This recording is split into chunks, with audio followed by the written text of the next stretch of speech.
Welcome back to mister Tollywood channel. நான் இன்னைக்கு 2025 release ஆன ஃபைனல் டெஸ்டினேஷன் பிளட் லைன்ஸ் அப்படின்ற ஒரு கொடூரமான ரணகலமான ரத்தக்களரியான ஹாரர் மூவியோட ஸ்டோரியை தான் சொல்ல போறேன். ஃபைனல் டெஸ்டினேஷன் சீரிஸ்ல இது 6வது படம். எப்பவும் பல ரத்தத்தை அப்படியே தெறிக்க விட்டு கொலை பண்ணியிருந்தாலும் இந்த படத்துல சாவு ஒவ்வொன்றும் அவ்வளோ இன்னோவேட்டிவா இருக்கும். இப்படி ஒரு கொடூரமான படத்துல ஓப்பனிங் சீன்ல ஒரு கப்பலை கட்டுறாங்க. பொண்ணு பேரு ஐரிஸ், பையன் பேரு ராக்கி பால். ரெண்டு பேரும் புதுசா ஓபன் பண்ணிருக்கிற ஸ்கைவியூ ரெஸ்டாரண்ட்டுக்கு போறாங்க. எதுக்கு? தண்ணியை போட்டு டான்ஸ் ஆடுறதுக்கு. போன இடத்துல நம்ம ராக்கி பாய் இந்த புள்ள ஐரிஸ் ஐ ஆம் லவ் யூன்னு சொல்லிட்டு ப்ரொபோஸ் பண்ண, அதுக்கு அந்த புள்ளையும் எஸ் நானும் உன்னை லவ் பண்றேன்னு சொல்லி ப்ரொபோஸ் அக்செப்ட் பண்ணிக்கிறான். அப்போ ஒரு குட்டி பையன் அந்த டவர் மேல நின்னுக்கிட்டு அவன் கையில இருந்த காயினை தூக்கி வீசுறான். அந்த காயின் அப்படியே ஸ்லோ மோஷன்ல கீழே விழுற மாதிரி போய் திரும்ப அந்த டவரோட வெண்டிலேட்டருக்குள்ள போயிருது. உள்ள போன காயினும் சவனேன்னு இல்லாம அந்த டவருக்கு போற கேஸ் பைப் லைன்ல ஒரு ஓட்டையை போட மொத்த கேஸ்மே லீக் ஆக ஆரம்பிச்சிடும். அதே நேரம் அந்த ரெஸ்டாரண்ட்டுக்கு வந்த எல்லாரும் கண்ணாடி ஃப்ளோர் ஒன்னு இருக்கும், அதுல நின்னுக்கிட்டு பாட்டை போட்டுட்டு செம்மையா டான்ஸ் ஆடிட்டு இருக்காங்க. அப்போ அங்க வர்ற ஐரிஸ் அண்ட் பால் அந்த கூட்டமா சேர்ந்து ஜாலியா டான்ஸ் ஆடிட்டு இருக்காங்க. இவங்க இப்படி ஃபுல் வைப்ல டான்ஸ் ஆடிட்டு இருக்கும்போது கண்ணாடியும் வைப் ஆக ஆரம்பிச்சிருது. அப்புறம் என்ன பயங்கரமான சம்பவம், அந்த கண்ணாடி ஃப்ளோர் அப்படியே உடையுது. ஒவ்வொருத்தரா கீழே விழுந்து செத்து போறாங்க. அதுல நம்ம ராக்கி ஒருத்தன் கடைசி நேரத்துல கொஞ்சோண்டு கண்ணாடி பீஸ் இருக்கும், அதுல கையில ரத்தத்தோட தொங்கிட்டு இருப்பான். ஐரிஸ் அவனை காப்பாத்துறதுக்கு என்னென்னமோ ட்ரை பண்ணி பாக்குறான், ஆனாலும் அவளால முடியாது. கண்ணாடி பீஸ் உடைஞ்சு தலையில விழுந்து செத்து போயிடுறான். இதை பார்த்த பில்டிங்ல இருந்த மத்த எல்லாரும் அலறி அடிச்சுட்டு ஓட, நம்ம ஜெஃப் மட்டும் ஃபயர் விட்டுட்டு இருப்பாப்ல. அந்த ஃபயர்ல பட்டு ஒரு லேடியோட உடம்பு ஃபயர் ஆயிரும். ஆல்ரெடி கேஸ் லீக்கேஜ் ஆயிட்டு இருக்கு இல்லையா, இந்த ஆண்டியும் ஃபயரோட ஓட மொத்த பில்டிங்கும் அக்னி பகவான் ஆக்குப்பை பண்ணிடுவாரு. அப்படி குபீர்னு தீ பிடிச்சி எரியும் போது அந்த தீச்சுவாலையில இருந்து காயின் அப்படியே வெளியில வரும். மொத்தத்துல அந்த டெத்துங்கிறது இந்த காயின் தான். டவர்ல மொத்தமுமே தீ பிடிச்சிருச்சு, ஆனாலும் ஒரு 50-60 பேர் எஸ்கேப் ஆயிருவாங்க. அதுல ஹீரோயினும் ஒருத்தி. அப்போ அந்த பில்டிங்ல வேலை செய்யறவன் என்ன பண்றான், எல்லாரும் படி வழியா இறங்கி எஸ்கேப் ஆயிரலாம் ஓடியாங்கன்னு சொல்லிட்டு கூப்பிட, இதை கேட்ட உடனே மொத்த பேருமே படியை நோக்கி ஓடுறாங்க. அதுல முன்னாடி ஓடுறது பாருங்க, இந்த காயினை தூக்கி போட்டு இந்த மொத்த கலவரத்துக்கு காரணமான இந்த குட்டி குஞ்சம் தான் முன்னாடி ஓடுறான். ஆனா சோகம் என்னன்னா, மொத்த பேரும் அட் டைம்ல படியில இறங்குறதுனால படி அடியோட சரிஞ்சு மொத்த பேரும் பாடையில போயிருவாங்க. ஆனாலும் இந்த குட்டி குஞ்சம் மட்டும் தப்பிச்சிடறான். அவனை பாக்குற ஐரிஸ், இம்மட்டுக்கு காரணம் நீ தாண்டா அப்படிங்கிற மாதிரி குறுகுறுன்னு பாக்குறான். அவன் சிரிச்சுக்கிட்டே அந்த பக்கம் படியில இறங்க ஆரம்பிச்சிடறான். அப்போ அங்க வேலை செய்யறவன், விடுங்க மேடம் அப்படியே நம்ம லிப்ட்ல போயிட்டு கீழே போயிடலாம் வாங்க போலான்னு சொல்லிட்டு வேகமா லிப்ட்டுக்கு போறாங்க. மொத்த கும்பலுமே லிப்ட்ல ஏறிடுறாங்க. ஹீரோயின் லிப்ட்ல ஏற போறதுக்குள்ள அவளை தள்ளி விட்டுட்டு ஒரு பெருசு போய் லிப்ட்டுக்குள்ள ஏற போகும். கரெக்டா அந்த கதவுல போய் மாட்டிக்கும். ஆல்ரெடி லிப்ட் ஓவர்லோடு, உடனே வயர் கட் ஆகி அம்புட்டு பேரு வைகுண்டா போயிடுறாங்க. அதுலயே அந்த அங்கிள அப்படியே தக்காளி நசுக்கிற மாதிரி நசுக்கி ஜூஸ் போட்டுரும். இதை பார்த்த மிச்சம் இருக்கிறவங்க ஒரு சைடுல இருந்து இன்னொரு சைடு ஓட, ஐரிஸ் அவங்க பின்னாடியே ஓடிடுறான். சடனா அந்த பில்டிங் அப்படியே ஒன் சைடா சாய ஆரம்பிக்குது. மொத்த பேருமே கண்ணாடி பில்டிங்ல டமல் டமல்னு உள்ள ஆரம்பிக்கிறாங்க. நம்ம ஹீரோயின் மட்டும் ஒரு டேபிள பிடிச்சிட்டு எஸ்கேப் ஆயிடுறா. கண்ணாடி கூண்டுல விழுந்த எல்லாரும் எப்படா காலாபாய் வருவாருன்னு சொல்லிட்டு பதட்டத்தோட வெயிட் பண்ணிட்டு இருக்கும்போது அது வரைக்கும் சாஞ்சுக்கிட்டு இருந்த பில்டிங் சடனா ஸ்டாப் ஆயிருது. அப்பாடா தப்பிச்சிட்டோம்டா, இதுக்கப்புறம் ஒன்னும் பிரச்சனை இல்லை, எப்படியாச்சும் ஏறி போயிடலாம்னு யோசிச்சுட்டு இருக்கும்போது காலாபாய் காயின் உருவத்துல ஸ்பாட்டுக்கு வந்துருவாப்ல. அந்த ஈவில் காயின் ஒரு பியானோ மேல விழுது. அந்த வெயிட் தாங்க முடியாம பியானோ அப்படியே சரிஞ்சு கண்ணாடியை ஒட்டச்சுக்கிட்டு போய் வெளியே விழுந்துரும். மொத்த கண்ணாடியில இருந்தவங்களும் காக்கா மாதிரி பறந்து விழுந்து செத்து போயிடுறாங்க. ஆனா நம்ம ஐரிஸ் மட்டும் எஸ்கேப் ஆயிருவா. அதே நேரம் அந்த காயத்துக்கு போட்டால அந்த குட்டி பையன் அவன் படி வழியா இறங்கி சந்தோஷமா ஓடியாந்துட்டு இருப்பான். ஓடனா மட்டும் உன்னை விட்டுருவானடா குட்டிக்குள்ளா இந்த வரண்டா அப்படின்ற மாதிரி பியானோ அவனோட தலையிலேயே விழுந்து அவனை அங்கேயே சட்னி ஆக்கிரும். இந்த பக்கம் அந்த பில்டிங்லயே ஐரிஸ் மட்டும் தான் உயிரோட இருப்பா. அவளோட லவ்வர் செத்து போனதை நினைச்சு ஃபீல் பண்ணிக்கிட்டு இருக்கும்போது இன்னொரு குட்டி பையன் எங்கேயோ இருந்து உயிரோட வரான். உடனே அவனை காப்பாத்தின ஐரிஸ் என்னடா பண்றதுன்னு யோசிக்கிறதுக்குள்ள மொத்த பில்டிங்குமே கொலாப்ஸ் ஆகிடுது. நம்ம ஐரிஸ் ஒரு கம்பியை பிடிச்சிக்கிட்டு அப்படியே தொங்கிட்டு இருக்கிறா. பார்த்தா அவ எதையும் பிடிக்கல. அவளோட லவ்வர் கொடுத்தான்ல அந்த ரிங்கு தான் ரெண்டு கம்பிக்கு நடுவுல மாட்டிட்டு இருக்கும். அதுதான் இவளை காப்பாத்திட்டு இருக்குது. ஆனா எவ்வளவு நேரம் அந்த ரிங்குக்கு வெயிட் தாங்க முடியாது இல்லையா, ஆட்டோமேட்டிக்கா தோல் உறிஞ்சு அந்த குட்டி பையனும் ஹீரோயினும் அநியாயமா செத்து போறாங்க. அப்பா என்ன ஒரு மூவின்றோட சாமின்னு சொல்லிட்டு படத்தை ஷாக்கா பாத்துட்டு இருந்தேன்னா, அப்போ ஒரு பொண்ணு பயங்கரமா கத்திக்கிட்டே இருந்திருக்கிறா. பார்த்தா உக்கால் இம்புட்டு நேரம் நடந்த கொடூரம் எல்லாம் இந்த புள்ளையோட கனவு. இப்படி ஒரு அற்புதமான கனவு கண்ட இவதான் நம்ம படத்தோட ஹீரோயின் ஸ்டெப்னி. கிளாஸ் ரூம்ல வச்சு இப்படி கொடூரமா கத்துனதுனால ப்ரொஃபசர், ஏமா பகல் கனவு காங்குற நேரமா இது, ஒழுங்கா பாடத்தையும் கவனிக்க மாட்டேற, தூங்கியும் உழற, உன்னை வச்சு என்ன பண்றது, முதல்ல ஹாஸ்டல் போன்னு சொல்லிட்டு ஹாஸ்டல் அனுப்பி வச்சிடறான். ஹாஸ்டலுக்கு வந்தவ நைட் நல்லா தூங்கிட்டு இருக்கும் போது திரும்ப அதே கனவு வருது. அதிரி போய் ஐயோன்னு கத்திக்கிட்டே இருந்திருக்கிறான். அதை பார்த்து அவளோட ரூம்மேட், அடி பாதவத்தி சிரிக்கும் அவளே, மணி ஒன்னடி என்னடி இந்த நேரத்துல இப்படி கத்திட்டு இருக்கிற நாயின்னு சொல்லி திட்ட, உடனே ஹீரோயின், ஏய் ஐரிஸ் ஐரிஸ்னு ஒரு லேடி டெய்லி என் கனவுல வந்து சாகுறாங்கடி, அவங்க செத்தா கூட பரவாயில்ல, அவங்க கூட சேர்ந்து ஒரு 300-400 பேர் சேர்ந்து செத்து போறாங்க. அது மட்டும் இல்லாம இந்த ஐரிஸ்ங்கிறது எங்க பாட்டியோட பேர், ஒருவேளை இந்த கனவுக்கும் எங்க பாட்டிக்கு ஏதாவது சம்பந்தம் இருக்குமோன்னு சொல்லிட்டு கேட்கறான். ஏமா தாயே, தயவு செஞ்சு உன் பாட்டியை கண்டுபிடிச்சு இந்த கனவு என்னங்கிறத அவங்க கிட்ட சொல்லி இதுக்கு என்ன சொல்யூஷனுங்கிறத கண்டுபிடி, இல்லையா நீ வரதுக்குள்ள நான் ரூம் பார்த்துட்டு பக்கத்து ரூம் போயிட வேண்டி, உன் டார்ச்சர் தாங்க முடியலன்னு சொல்லி பயங்கரமா திட்டுறான். ஆமா இல்ல நீ சொல்றது சரிதான், என் பாட்டி கிட்ட கேட்டா என்னன்றது தெரியும்ல, இதோ நாளைக்கே போய் கண்டுபிடிச்சறேன்னு சொல்லிட்டு மறுநாள் காலேஜ்ல இருந்து கிளம்பின ஹீரோயின் நேரா வீட்டுக்கு போய் அவளோட அப்பங்கிட்ட, டாடி உன் பொண்டாட்டியோட ஆத்தாக்காரி ஐரிஸ் இருக்கிறாள்ல, அவ இப்ப எங்க இருப்பான்னு சொல்லிட்டு கேட்க, இவன் என்ன இப்படியெல்லாம் கேள்வி கேட்கறாங்கிற மாதிரி பாக்குறான். ஏன்னா என்னோட பொண்டாட்டி இருக்கால, ஒரு பணக்காரன் கூட ஓடி போயிருந்திருப்பா, இருப்பான். உடனே அந்த ஆளு, இல்லம்மா என்னைக்கு உங்க ஆத்தாக்காரி என்ன விட்டு ஓடி போனாலோ அதுல இருந்தே அவங்க கூட நான் சரியா பேசுறதில்ல, அவங்க எங்க இருக்காங்கன்னு கூட எனக்கு தெரியாதுன்னு சொல்லிடுறான். அப்போ அங்க வர்ற ஹீரோயினோட தம்பி சார்லி, டாடி நான் அப்படியே அங்கிள் வீட்டுக்கு போயிட்டு வந்துடுறேன் பாய்ன்னு சொல்லும் போது, இருறா நானும் வர ரொம்ப நாள் ஆச்சு அவங்கள பார்த்துன்னு சொல்லிட்டு கிளம்ப போறான். அப்ப ஹீரோயினோட அப்பா அவகிட்ட, இங்க பாருமா உன் தாய்மாமா வீட்டுக்கு போறது முக்கியம் கிடையாது, அங்க போயிட்டு உன் பாட்டியை பத்தி எல்லாம் விசாரிக்க கூடாது, அவங்களுக்குமே உன் பாட்டியை பத்தி எல்லாம் பெருசா தெரியாது, தயவு செஞ்சு அதெல்லாம் கேட்டு அவங்களை சங்கடப்படுத்தாதுன்னு சொல்லிட்டு அங்க இருந்து அனுப்பி வைக்கிறான். போற வழியில ஹீரோயினோட தம்பி சார்லி,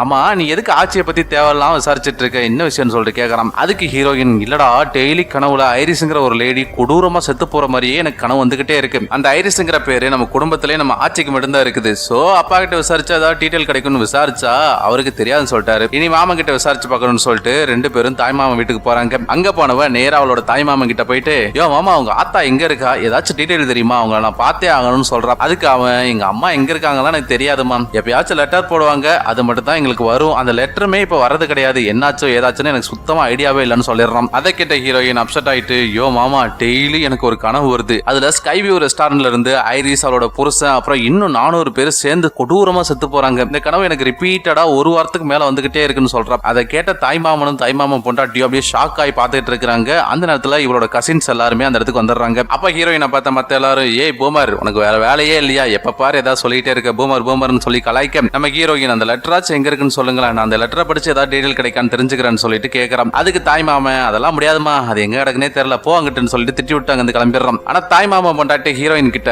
அந்த லெட்டர்ஸ் எல்லாம் அந்த கபோர்ட்ல தான் இருக்கு, உன் மாமனுக்கு மட்டும் தெரிஞ்சிடாம நைஸா படிச்சுட்டு அப்படியே திருப்பி வச்சிருன்னு சொல்லிடுறான். உடனே ஹீரோயின் வேகமா ஓடி போய் அதுல இருந்து ஒரு லெட்டர் எடுத்து பாக்குறா. உள்ள ஒரு போட்டோ இருக்குது, அந்த போட்டோல இருக்கிறது வேற யாரும் கிடையாது, இவளோட ஆட்சியும் தாத்தாவும் தான். பார்த்தா இவளோட கனவுல கொடூரமா செத்து போறாங்கல்ல ஐரிஸ் அண்ட் பால், அவங்க தான் இவளோட ஆட்சி தாத்தா. உடனே அந்த லெட்டர்ல இருக்க அட்ரஸ் நோட் பண்ணவ தனியா அவளோட ஆட்சி மீட் பண்றதுக்காக ஒரு காட்டுக்குள்ள போறா. ஒரு அடர்ந்த அத்துவான காட்டுக்குள்ள ஒரே ஒரு வீடு மட்டும் தனியா இருக்கும், அந்த வீடே ரொம்ப கொடூரமா வித்தியாசமா இருக்கும். அங்க போன ஹீரோயின் கேட்டுக்கு முன்னாடி ஒரு கேமரா இருக்கிறத பார்த்துட்டு அந்த கேமராவை பார்த்து, என் பேரு ஸ்டெப்னி, நான் உன் பேத்தியா தான், உன் ஓடி போன ஒரே பொண்ணோட ஒரே மகன் நான் தான் அப்படின்னு சொல்றா. உடனே அங்க இருந்த கேட்டு ஓபன் ஆகுது. ஹீரோயினும் பயந்துகிட்டே உள்ள போறா. உள்ள நிறைய குச்சி கம்பு அப்படியே எல்லாம் கொடூரமா கொலை பண்றதுக்கு தேவையான எல்லா வெப்பனுமே இருக்கிற மாதிரியே இருக்கும். அப்படியே மேல நடந்து போனவ டோரை ஓபன் பண்ணி உள்ள போயிட்டு டோரை லாக் பண்றா. வெளியில ஃபயர் எக்ஸ்டிங்விஷர் தானா கீழே விழுது. உள்ள வந்த ஹீரோயினை பார்த்த ஐரிஸ் பாட்டி, வாத்தா வாத்தா உன்னை பார்த்ததுல ரொம்ப சந்தோஷம், வா வந்து உட்காரு, அதுக்கு முன்னாடி இங்க இருக்கிற எதையுமே தொற்றாத, எல்லாமே சாவ தானா கொண்டு வரும் அப்படின்னு சொல்லிட்டு எதையுமே தொடாம வந்து உட்கார வைக்கிறான். ஹீரோயின் உட்கார்ந்த உடனே அவளோட கனவை பத்தி சொல்றா. அதை கேட்ட ஐரிஸ் பாட்டி,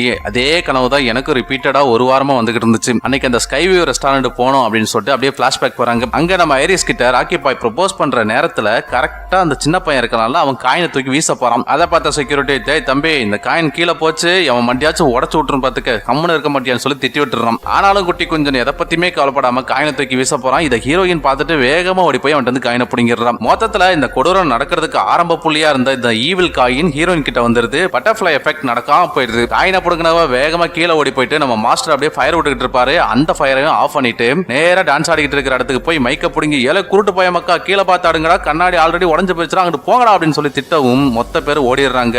அந்த ஆக்சிடென்ட் நடக்காம தடுக்கப்படுது. அந்த ரெஸ்டாரண்டையும் சுத்தமா சேஃப்டியே இல்லாம கட்டிருக்காங்கன்னு சொல்லிட்டு கம்ப்ளீட்டா பெர்மனண்டா க்ளோஸ் பண்ணிட்டாங்கன்னு சொல்றா. அப்படியே பிளாஷ்பேக் முடிஞ்சது. ஹீரோயின், அப்ப நீங்க எல்லாரும் காப்பாத்திட்டீங்களா அப்படின்னு கேட்கும்போது, இங்க பாரு பாப்பா, நான் ஒன்னும் கடவுள் கிடையாது, அன்னைக்கு என் கனவுல வந்ததை நான் நிறுத்தினேன் அவ்வளவுதான். ஆனா காலாபாய் நீங்க நினைக்கிற மாதிரி அமைதியா இல்ல, திரும்பவும் வந்து காலன் தன்னோட வேலையை காட்ட ஆரம்பிச்சான். ஒவ்வொருத்தரையுமே கொடூரமா கொலை பண்ணான். அதுல என் புருஷர் ராக்கி பாய் ஒருத்தர் கடைசியா என்னையும் கொலை பண்றதுக்காக விரட்டினாப்ல, ஆனா நான் காலனுக்கே கடுக்கா கொடுத்துட்டு இப்படி ஒரு தனி காட்டுக்குள்ள வந்து ஒளிஞ்சிட்டு இருக்கிறேன்னு சொல்றான். இதை கேட்ட ஹீரோயின், இதெல்லாம் நம்புற மாதிரியா இருக்கு, போச்சு நான் கிளம்புறேன்னு சொல்லிட்டு அங்க இருந்து கிளம்ப போறப்போ, ஏ லூசு சிரிக்குமாவளே, அடுத்து சாக போறது உன் குடும்பத்திலையும் உன் தாய்மாமன் குடும்பத்திலையும் தாண்டி, நான் பெத்த 2 மக்களையுமே கொலை பண்ண போது அது அதோட நிக்காது, என் பேர பிள்ளைங்களையும் அதை சேர்த்து கொலை பண்ணிரும், அதனால நீ அங்கேயே போகாம நீ இங்கே இருந்துரு, அதுதான் உனக்கு சேஃப்டின்னு சொல்ல ஹீரோயினுக்கு பதட்டமா இமிடியேட்டா அந்த வீட்டை விட்டு வெளியே ஓடிடுறான். அடியே போறதுக்கு முன்னாடி இந்த புத்தகத்தையாவது எடுத்துட்டு போடி, இதுல எல்லா கொலையும் எப்படி நடந்துச்சு, அதுல இருந்து எப்படி தப்பிக்கலாம்னு சொல்லிட்டு டீடைலா எழுதி வச்சிருக்கேன், தயவுசெய்து இந்த புத்தகத்தையாவது வாங்கிட்டு போன்னு சொல்லி கத்துறா. ஆனா அவ கேட்காம, நான்லாம் அந்த வாங்க மாட்டேன், நான் போயிட்டே இருப்பேன்னு சொல்லிட்டு வெளியில போயிடுறான். ஐரிஸ் வீட்டை விட்டு வெளியில போனா கண்டிப்பா எமன் வந்து அவளை போட்டு தள்ளிருப்பான். ஆனா பிள்ளைகளையும் பேரம்பேத்தையும் காப்பாத்துறதுக்காக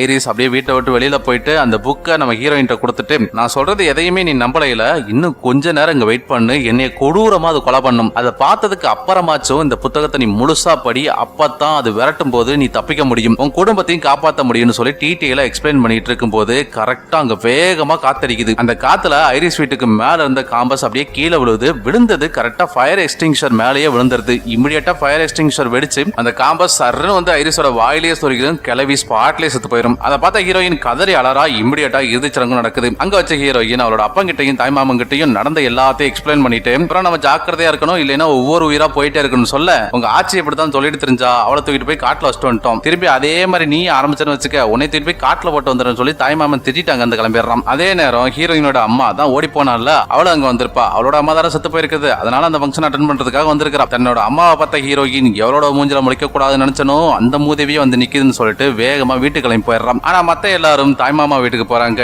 இன்க்ளூடிங் ஹீரோயினோட அப்பா அம்மா. ரொம்ப வருஷம் கழிச்சு எல்லாரும் ஒன்னா சேர்ந்ததுனால ஒரு பார்ட்டிக்கு அரேஞ்ச் பண்றாங்க. அந்த பார்ட்டியில அந்த தாய்மாவோட இளைய பையன் பாபி என்ன பண்றான், ஒரு கண்ணாடி கிளாஸ் தள்ளி விட்டு உடைச்சிடறான். அதுல ஒரே ஒரு கண்ணாடி பீஸ் அங்க இருந்து ஐஸ்குள்ள போய் விழுந்துரும். இதுலயே இண்டிகேட் பண்ணிட்டாங்க காலாபை அத்தாகை அப்படின்றத. அந்த கண்ணாடி பீஸை பார்க்காத பாபி மத்த எல்லாத்தையும் கிளீன் பண்ணிட்டு பெருமூச்சு விட்டுட்டு இருக்கும்போது இந்த பக்கம் மூத்த பையன் எரிக் என்ன பண்றான், ஒரு பீர் ஒன்ன முழுசா அடிச்சு முடிச்சுட்டு அந்த பாட்டில கொண்டு போய் கேஸ் டேங்க்ல வச்சிடறான். என்ன நடக்க போதுனே தெரியாத முட்டா பசங்க அப்படியே கிளாஸ்ல ஐஸ் அள்ளி போடும்போது அந்த கண்ணாடி பீஸ் ஒரு கிளாஸ்க்கு வந்துருது. அதை கூட கவனிக்காம இவனுக்கு பாட்டில ஜூஸை ஊத்திட்டு ஜேர்ஸ்னு சொல்லிட்டு மொத்த பேரும் குடிக்க ஆரம்பிக்கிறாங்க. அப்ப அந்த தாய்மாமனோட கடைசி பண்ண ஜூலி ஜூஸை குடிக்கும் போது அவளோட தொண்டையில ஏதோ சிக்கிடுது. ஓச்சடா கண்ணாடி தான் மாட்டிருச்சு, இப்ப கழுத்தை அறுத்துக்கிட்டு வெளியே வந்துடும் பார்த்தா அது வெறும் ஐஸ் தான் மாட்டி இருக்கும். அப்படியே அந்த ஜூஸை கீழே ஊத்திடுறான். அதே நேரம் இந்த பக்கம் ஹீரோயினை காட்டுறாங்க. ஹீரோயின் அவளோட வீட்டுல அவளோட ஆட்சி கொடுத்தால அந்த புக்கு ஓபன் பண்ணி படிக்க ஆரம்பிக்கிறா. வினோதமா டெத் நடந்திருக்குது. அண்ட் கிரியேட்டிவா இன்னோவேட்டிவா எல்லாம் டெத் நடந்திருக்கும். அதை பார்த்தா ஹீரோயின் ஷாக் ஆகி திருன்னு முடிச்சிட்டு இருக்கும்போது அந்த பக்கம் நம்ம தாய்மாவோட ரெண்டாவது பையன் டிராம்ப்ளைன்ல ஏறி நல்லா திங்குன்னு குதிச்சிட்டு இருக்கான். அப்போ அந்த டிராம்ப்ளைனுக்கு கீழே களவெட்டுற மாதிரி ஒரு டூல் ஒன்னு கிடக்கும். அதை பார்க்காமயே பாபி பாட்டில ஜாலியா குதிச்சிட்டு இருக்கும்போது எரிக் என்ன பண்றான், பிபிக்யூ பண்றதுக்காக கிரில் மிஷினை ஸ்டார்ட் பண்ணி விட்டுறான். இங்கட நம்ம ஹீரோயின் அந்த புக்கை படிச்சுக்கிட்டே இருக்கும்போது அந்த புக்கு கீழே விழுந்துருது. அதுல நிறைய டெத்துக்கு உண்டான எவிடன்ஸ் எல்லாம் இருக்குமா, அதே பார்த்துக்கிட்டே இருப்பா. அந்த பக்கம் ஒரு போட்டோ டமால்னு கீழே விழுந்து ஒரே ஒரு கண்ணாடி பீஸ் மட்டும் இவகிட்ட வந்து விழுது. அதை பார்த்த ஹீரோயின் ஐயோ எம்ம வேட்டையை ஆரம்பிச்சிட்டாண்டோ, ஓடுறா போய் காப்பாத்த போடான்னு சொல்லிட்டு வேகமா கிளம்பி தாய்மாமா வீட்டுக்கு போறான். இங்க ஒவ்வொருத்தரும் ஜூஸை குடிக்கிறாங்க வைக்கிறாங்க. யார் வாயிலுமே அந்த கண்ணாடி பீஸ் போகல, யாருக்குமே ஒன்னும் ஆகல. ஹீரோயின் அங்க போறதுக்குள்ளேயே எதுவும் ஆயிடக்கூடாதுன்னு சொல்லிட்டு வேகமா அவளோட தம்பி சார்லி இருக்கிறான்ல அவனுக்கு கால் பண்றான். ஆனா அவனும் டிராம்ப்ளின்ல ஏறி ஜாலியா குதின்னு குதிச்சுக்கிட்டு இருப்பான். அதனால அவனும் போன் பிக் பண்ண மாட்டான். அப்ப அந்த கண்ணாடி பீஸ் யாரோட கிளாஸ்ல கிடக்குதுன்னு காட்டுறாங்க. அது வேற யாரோட கிளாஸ்லயும் கிடக்காது, நம்ம ஹீரோயினோட அப்பன் கிளாஸ்ல தான் கிடக்கும். சரி அவன் தான் சாக போறான்னு பார்த்தா அவன் ஒரு லைட்டா ஒரு சிப் பண்ணிட்டு அப்படியே கிளாஸ் வச்சிடறான். போனை பிக் பண்ணதுனால ஹீரோயின் வண்டியை விரட்டி வர்ற வழியில டேஞ்சர்ஸ் அஹெட் அப்படின்னு சொல்லிட்டு ஒரு போர்டு இருக்கும். அதை பார்த்தா ஹீரோயின் ஷாக் ஆயிட்டு வண்டியை விரட்டி வரா. இங்க தாய் மாமா அவருக்கு சைஸுக்கு கம்மன் இல்லாம அவனும் போய் டிராம்ப்ளின்ல ஏறான். 3 பேரும் சேர்ந்து குதிச்சுக்கிட்டே இருப்பாங்க. அந்த டிராம்ப்ளின் லைட்டா கிளிய ஆரம்பிக்குது. ரைட்டு, இப்ப 3 பேர் சேர்ந்து அந்த இதுல விடுவாங்க, அப்படியே கழுத்தறுத்து செத்துருவாங்க. நம்ம யோசிச்சா அதான் நடக்காது. ஹீரோயினோட அம்மா கலவற்ற கத்தி கீழே கிடக்கிறத பார்த்துட்டு வேகமா வந்து அதை எடுத்து ஓரமா வச்சிடறாங்க. அப்ப தாய் மாமா பொண்டாட்டி பிபிக்யூ மெஷின் மேல இருந்த பீர் பாட்டில தள்ளிவிட அது போய் இன்னொரு மிஷின் ஸ்டார்ட் பண்ணி விட்டுருது. அந்த மிஷின்ல இருந்த பைப்ல அப்படியே பிரஷர் ஏறி பக்கத்துல அந்த டூல்ஸ் எல்லாத்தையும் கிடுகிடுனாட்டி கீழே தள்ளிட்டு இருக்கும். அந்த நேரத்துல கரெக்டா ஹீரோயின் ஸ்பாட்டுக்கு வரா. வந்தா எல்லாரும் உயிரோட இருக்காங்க. அப்பாடர் பெருமூச்சு விடும்போது இந்த பாபி பைய குதிச்சு கடைசியில் அந்த கிழிஞ்சதுக்குள்ளே காலை விட்டுக்கிறான். அவன் ஐயோ அலற எல்லாரும் டக்குன்னு திருப்பி பாக்குறாங்க. அப்ப தாய் மாமா பொண்ணு ஜூலி என்ன பண்றா, ஹீரோயினோட அப்பா குடிச்சிட்டு இருந்தால அந்த கிளாஸ் அதே தள்ளி விட்டுறான். அதுல இருந்த கண்ணாடி பீஸ் கீழே விழுந்து கரெக்டா யாரா கால் வைப்பா அப்படின்ற மாதிரி வெயிட் பண்ணிக்கிட்டு இருக்குது. கரெக்டா தாய் மாமா அதுல காலை வச்சிடறான். கால் வச்ச உடனே அவன் வழிதாங்க முடியாம கீழே விழ கரெக்டா அந்த களை கொத்தி அங்க இருந்த புல் வெட்டுற மிஷின் மேலேயே விழுந்துரும். புல் வெட்டுற மிஷின் குதிச்சு ஓடியாந்து நம்ம தாய் மாமா மண்டையிலே விழுந்து தாய் மாமா மண்டைய அப்படியே புல்லு மாதிரி வெட்டி சிதைச்சு அங்கே கொடூரமா கொலை பண்ணிடுது. அப்புறம் என்ன, தாய் மாமாவுக்கு இறுதிச்சடங்கு முடிச்சுட்டு வீட்டுக்கு வராங்க. வீட்டுக்கு வந்தா நம்ம ஹீரோயின் அந்த புக்ல இருந்த எல்லாத்தையுமே இவங்க எல்லாத்துக்கும் தெளிவா எக்ஸ்பிளைன் பண்றா. இங்க பாருங்க மக்களே, எங்க ஆட்சிக்கு மொத்தம் 2 பிள்ளைங்க. ஒன்னு எங்க அம்மா டேசி, இன்னொன்னு என் தாய் மாமன். ஆர்டர் படி பார்த்தா தாய் மாமா தான் மூத்தவர், அதனால ஃபர்ஸ்ட் அவரை போட்டுருச்சு. அடுத்து அவரோட பசங்களான எரிக்கு, பாபி, ஜூலி, இந்த 3 பேத்தை தான் அடுத்த ஆர்டர்ல கொலை பண்ணணும்னு இவ எக்ஸ்பிளைன் பண்றா. எனக்கு தெரிஞ்சு அடுத்து எரிக் நீ தாண்டா சாக போறன்னு சொல்லும் போது அப்ப தாய் மாமா பொண்டாட்டி எந்திரிச்சு ஏமா கம்மனு இருமா, எரிக்கு மாமனுக்கே பிறக்கல, என் கீப்புக்கு பிறந்தான், நீ யார்ட்ட ஏதாச்சும் கதையை சொல்லாத அப்படின்னு சொல்லிட்டு இவ சொல்ற எதையுமே நம்பாம அங்கிருந்து ஒவ்வொருத்தரா கிளம்பி போயிடுறாங்க. அடுத்த சீன் அப்படியே எரிக்கு காட்டுறாங்க. அவன் டாட்டூ ஸ்டுடியோல உட்காந்துருப்பான். இவன் ஒரு டாட்டூ ஆர்டிஸ்ட். வேலையெல்லாம் முடிச்சுட்டு இவன் ஃப்ரீயா உட்காந்துட்டு இருக்கும்போது இவனுக்கு மேல இருக்கிற சீலிங் பேன் அப்படியே சுத்திக்கிட்டே பக்கத்துல இருக்க செயினை தட்டி விட்டுருது. அந்த செயின் அந்து வந்து இவனோட மூக்குல வளைய மாதிரி ஒண்ணு இருக்குமா, அந்த வளையத்துல வந்து மாட்டிக்குது. அப்போ அங்க சானிடைசர் இருக்கும், அதுவும் கீழே விழுந்து அப்படியே ஃப்ளோர் ஃபுல்லா கொட்டிடும். ஃபேன் மெல்ல சுத்த அந்த செயின் அப்படியே ஃபேன்ல சுத்திக்கிட்டே போகுது. இவனோட மூக்கு அப்படியே மேல பிடிச்சி எடுத்துக்கிட்டே போகுது. இவனும் சேர்ல ஏறி அப்படியே கொஞ்சம் ஏல ஏறும் போது அங்க இருந்த லேம்பை தட்டி விட்டுறான். அந்த லேம்ப் கீழே விழுந்த உடனே ஸ்பார்க் ஆகி அங்க இருந்த சானிடைசர் எல்லாம் தீ பிடிக்க ஆரம்பிச்சிருது. ஒரு வழியா கஷ்டப்பட்டு அவனோட மூக்குல மாட்டிருந்த செயினை எடுத்ததுமே தடுமாறி அப்படியே நெருப்புலயே விழுந்துடுறான். அடுத்த நிமிஷமே மொத்த ஸ்டுடியோவுமே தீ பிடிச்சி எரிய ஆரம்பிச்சிருது.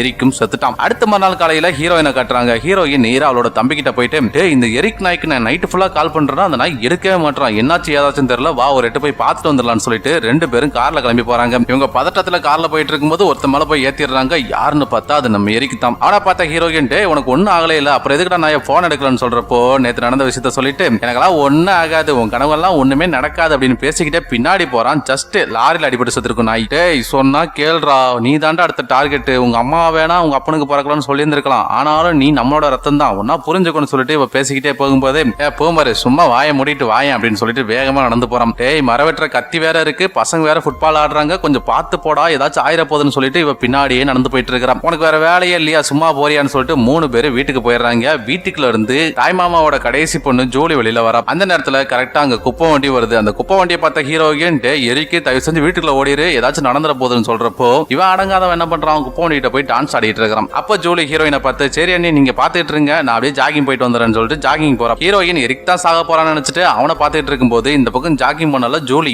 அவளோட தலையிலே ஃபுட்பால் அடிச்சு அவளை தூக்கி குப்பை தட்டிக்குள்ள போட்டுருது. குப்பை தட்டில இருந்த குப்பையை அழகா குப்பை வண்டிக்கார அள்ளி மேல போட்டுட்டு அவன் பாட்டுல கிளம்பிடுறான். ஜூலி குப்பை வண்டியில கிடக்கிறத பார்த்த 3 பேரும் வண்டிக்கு பின்னாடியே துரத்திட்டு ஓடுறாங்க. ஆனா டிரைவர் ஹெட்போன் போட்டிருந்தனால எதையுமே கேட்காம அவன் பாட்டுல ஜாலியா வண்டி அழுத்தி பிடிச்சு ஓடிக்கிட்டே இருப்பான். ஆனாலும் பின்னாடியே ஒண்ணு நம்ம ஹீரோயின் ஒரு வழியில அந்த வண்டியில ஏறி நம்ம ஜூலியாவை காப்பாத்த போகும்போது அதுல அந்த குப்பையெல்லாம் நசுக்கிறதுக்கு இருக்கும்ல கம்பாக்டர், அது அப்படியே அவரோட தலையை நசுக்கி ஜூலியாவை கொடூரமா கொலை பண்ணிடுது. அதுக்கப்புறம் தான் மொத்த குடும்பமே இந்த சாவு எல்லாமே நிஜம் அப்படிங்கறத நம்புறாங்க. இப்ப சட்டப்படி தாய்மாமாவோட மூத்த பையன் எரிக் கிடையாது இல்லையா, அதனால பாவி தான் அடுத்த டார்கெட்னு புரிஞ்சுக்கிட்டு அவனை காப்பாத்துறதுக்கு என்ன பண்ணலாம்னு சொல்லிட்டு நம்ம ஆட்சி கொடுத்த புக்கை ஓபன் பண்ணி என்ன இருக்கு ஏது இருக்குன்னு பாக்குறாங்க. அதுல உங்களுக்கு இக்கட்டான சூழ்நிலை வரும்போது இந்த புக்கை ஓபன் பண்ணி படிச்சீங்கன்னா வில்லியம்னு ஒருத்தர் இருக்காரு, அவர் தான் உங்களுக்கு ஹெல்ப் பண்ணுவாரு, அவரை போய் பாருங்கன்னு சொல்லிட்டு அவரோட அட்ரஸை கிளவி கொடுத்து வச்சிருக்கும். சோ மொத்த ஃபேமிலியுமே அடிச்சு பிடிச்ச ஒரு இடத்துக்கு போறாங்க. பார்த்தா அது ஒரு ஹாஸ்பிட்டல். அங்க அட்டாப்சி டிபார்ட்மெண்ட்ல ஒர்க் பண்றவர் தான் நம்ம வில்லியம். இந்த வில்லியம் யாருன்னா ஸ்கைவியூ ரெஸ்டாரண்ட்ல இருந்து ஐரிஸ் ஒரு சின்ன பையனை காப்பாத்திருப்பான்ல, அந்த பையன் தான் இந்த வில்லியம். வில்லியம் கிட்ட போன ஹீரோயின் இந்த மாதிரிலாம் சம்பவம் நடக்குது, எங்க ஆட்சி உங்களை தான் பார்க்க சொன்னாங்க, இதுல இருந்து எப்படி தப்பிக்கிறதுன்னு சொல்லிட்டு கேட்க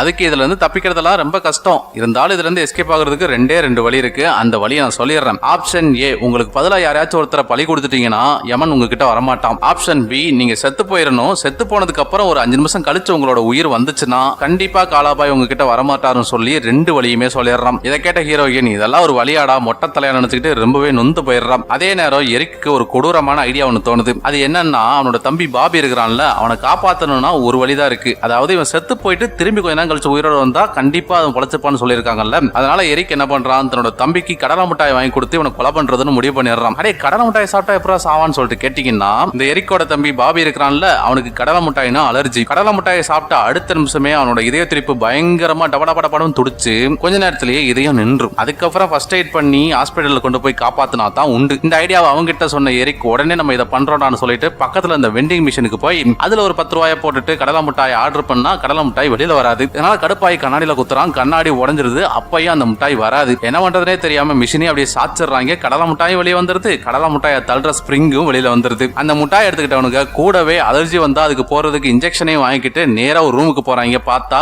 அது எம்ஆர்ஐ ஸ்கேன் ரூம். உள்ள போன பாபி மிட்டாயை சாப்பிடுறான், தெரியாதனமா எம்ஆர்ஐ ஸ்கேனையும் ஸ்டார்ட் பண்ணி விட்டுறாங்க. அமிர்தா எம்ஆர்ஐ ஸ்கேன்ல இருக்கிற மேக்னெட் ஃபோர்ஸ் கொடூரமா ஆக்டிவேட் ஆகி சுத்தி இருக்கிற இரும்பு தகர எல்லாத்தையும் டக்கு டக்குன்னு இழுக்க ஆரம்பிக்குது. எரிக்கோட பாடியில எங்கெல்லாம் வளையம் போட்டுருக்கானோ எல்லா வளையமும் பிச்சுக்கிட்டு போயிட்டு அந்த எம்ஆர்ஐ ஸ்கேன்ல போய் ஒட்டிக்கும். அது மட்டுமா எரிக்கு பின்னாடி ஒரு வீல் சேர் இருக்கும், அதை அப்படியே எரிக்கோட தூக்கிட்டு போய் மிஷின்ல போட்டு அமுத்தி எரிக்க 2 உடைச்சு கொலை பண்ணிடுது. இங்கிட்டு பாபி கடலை மிட்டாயை சாப்பிட்டுட்டு இதய துடிப்பு அதிகமாகி அப்படியே கரங்கி போய் கிடக்குறான். கொஞ்ச நேரத்துல செத்துருவான். எப்படியாச்சும் உயிரை காப்பாத்திக்கணும் இல்லையா, அதனால இந்த அலர்ஜிக்கு உண்டான மருந்து நம்ம எரிக்கோட கையில இருக்கும். அப்படியே மெல்ல ஊர்ந்து போய் ஒரு வழியா அந்த மருந்தை எடுத்துறான். அப்போ வெளியில ஒரு டாக்டர் நடந்து வராங்க. அவங்க நடந்து வரும்போது அங்க இருக்கிற கத்தி கப்படா எல்லாமே எம்ஆர்ஐ ஸ்கேன் கதவுல போய் ஒட்டிக்குது. அதை பார்த்த டாக்டர் பதறி போய் டோரை ஓபன் பண்ணா உள்ள பாபி இன்ஜெக்ஷன்லாம் போட்டுட்டு ஒரு வழியா எந்திரிச்சு நிக்கிறான். அம்மட்டு தான் வெளியில இருக்கிற இரும்பு எல்லாம் எம்ஆர்ஐ ஸ்கேன் நோக்கி பறந்து வந்துகிட்டு இருக்கும். அதே நேரத்துல வெண்டிங் மிஷின்ல இருந்துச்சுல அந்த ஸ்பிரிங், அது டைரக்டா வந்து பாபியோட நெத்தியிலே அடிச்சு அவனை அங்கேயே கொலை பண்ணிடுது. அதை பார்த்த டாக்டர் பயங்கரமா கத்த மிச்ச உயிரோட இருக்கிற 3 பேரும் ஸ்பாட்டுக்கு ஓடியாராங்க. அங்க எரிக்கும் பாபியை செத்து கிடக்கிறத பார்த்த 3 பேரும் அடுத்து நம்ம 3 பேர் தான் சாக போறோம், எப்படியாச்சும் இங்க இருந்து எஸ்கேப் ஆகணும்னு சொல்லிட்டு